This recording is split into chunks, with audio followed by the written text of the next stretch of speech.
एक मोठी बातमी समोर येते। प्रहारचे अध्यक्ष आणि माजी मंत्री बच्चू कडू यांच्या विरोधात वॉरंट जारी करण्यात आले। नागपूरमधील आमदार निवास इथं काही वर्षांपूर्वी बच्चू कडू यांनी आंदोलन केलेलं होतं। नागपूर सेशन कोर्टानं हे वॉरंट जारी केलंय।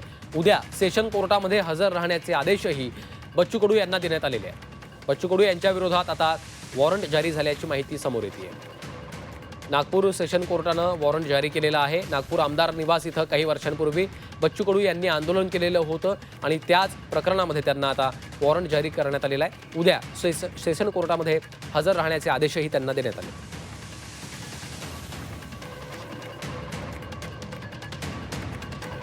प्रहारचे अध्यक्ष आणि माजी मंत्री बच्चू कडू यांच्या विरोधात हे वॉरंट जारी झालेलं आहे। नागपूरमधील आमदार निवास इथं काही वर्षांपूर्वी बच्चू कडू यांनी आंदोलन केलेलं होतं आणि त्याच प्रकरणामध्ये आता हे वॉरंट जारी झाल्याची माहिती समोर येते। नागपूरमधील सेशन कोर्टाने हे वॉरंट जारी केलेलं आहे। उद्या सेशन कोर्टात हजर राहण्याचे आदेशही बच्चू कडू यांना देण्यात आलेले आहेत। अनिरुद्ध दवाळे आमचे प्रतिनिधी सध्या फोनलाईनवरून आपल्यासोबत जोडले गेलेले आहेत। अनिरुद्ध, नागपूर सेशन कोर्टानं वॉरंट जारी केलेलं आहे, काय नेमकं प्रकरण आहे, काय अपडेट्स आहेत? नक्की श्रीकांत, आता जर पाहिलं तर बच्चू कडू यांनी काही वर्षाआधी नागपूरच्या आमदार निवासामध्ये एक आंदोलन केलं होतं आणि या आंदोलनामध्ये बच्चू कडूंनी जे आहे ते त्यांच्या विरोधात गुन्हा दाखल केलेला होता। आता त्या आंदोलनाचा जो आहे तो निकाल लागण्याची शक्यता आहे आणि त्यामुळे कोर्टाने जो आहे तो बच्चू कडू यांना समन्स जारी केलेला आहे। उद्या कोर्टामध्ये हजर राहण्याचे आदेश या समन्समध्ये देण्यात आलेले आहे। त्यामुळे बच्चू कडू आता उद्या कोर्टामध्ये हजर राहतात का आणि बच्चू कडू उद्या नेमकी काय भूमिका घेतात याकडे आता सर्वांचं लक्ष लागलेलं आहे। कारण अनेक गुन्ह्यांमध्ये बच्चू कडूंना जी आहे ती आतापर्यंत शिक्षा सुद्धा सुनावलेली आहे आणि बच्चू कडूंवरती जवळजवळ 350 पेक्षा जास्त गुन्हे जे आहेत ते दाखल करण्यात आलेले आहेत। थोडंसं थांबवतोय, स्वतः बच्चू कडू आपल्यासोबत फोनलाईन वरून जोडले गेलेले आहेत। बच्चू भाऊ, तुमच्या विरोधात वॉरंट जारी झाल्याचं कळतंय, काय तुम्हाला या संदर्भात अधिकृत माहिती मिळाली आहे आणि तुमची काय पहिली प्रतिक्रिया?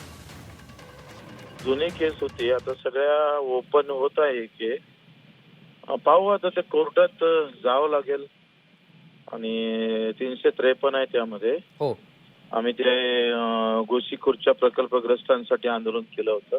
हो, त्यामध्ये गुन्हे दाखल झाले होते, त्याला 10 वर्ष झाले। पण आता हे आंदोलन सारखं आम्ही सुरू केल्यामुळे सरकारनं सगळ्या एक निर्देश दिलेले दिसतं का सगळ्या केसेस काढा, कसं काय फसन बच्चू कडू तर त्याला फसवा, असा प्रकार चालू आहे। सगळ्या जिल्ह्यातल्या निघत आहेत आमच्या केसेस। हो, आता ह्या 8वा 9वा वॉरंट आहे माझा। तुम्ही गेल्या काही दिवसांपासून पुन्हा एकदा शेतकऱ्यांसाठी आवाज उठवताय, अपंगांच्या मुद्द्यांवर आक्रमक होताय, त्यामुळं हे सगळे प्रकरण बाहेर काढले जात आहेत? हा, तेच स्वतः काय आतापर्यंत शांत होते, आता निघत नाही सगळे बाहेर आणि जाणीवपूर्वक आहे।